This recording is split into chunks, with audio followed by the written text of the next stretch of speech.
Hamster computer 11ই জুলাইয়ের daily চিপারটা আমরা এখন নিব, যেটা 1 মিলিয়ন কয়েন আমরা পাবো। একটা ছোট কোড রয়েছে যেটা হচ্ছে হোয়াইল। তো হোয়াইল লেখাটা আমরা কিভাবে লিখবো একটু ভালো করে খেয়াল করুন। এখানে আমি যেভাবে দেখাচ্ছি ঠিক সেভাবেই আপনারা নেবেন। প্রথম অবস্থায় আমরা ডেইলি চিপারে ক্লিক করতেছি, দেন এখানে তো ডাব্লু লেখার জন্য প্রথমে আমাকে যেটা করতে হবে, একটা ট্যাপ করতে হবে, ডট আসবে, দেন চেপে ধরতে হবে, তাহলে ডাব্লু লেখা চলে আসবে।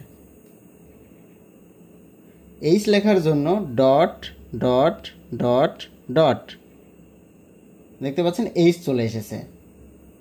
এবার এ লেখার জন্য ডট ড্যাশ, এ চলে এসেছে। এবার এ লেখার জন্য ডট ড্যাশ ডট ডট, ই লেখার জন্য একটা জাস্ট ডট। দেখতে পাচ্ছেন আমার 1 মিলিয়ন যে ক্লেমটা সেটা কিন্তু চলে এসেছে।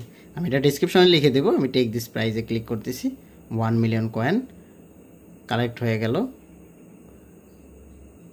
দেখতে পাচ্ছেন আমার ডেইলি চিপারটা কিন্তু ক্লেম হয়ে গেল। এখানে আমার টোটাল পয়েন্ট রয়েছে 394 মিলিয়ন এবং এটা খুব দ্রুত উইথড্র হবে। এই জিনিসগুলো আমি আপনাদেরকে দেখিয়ে দেবো পরবর্তী ভিডিওতে। Thank you.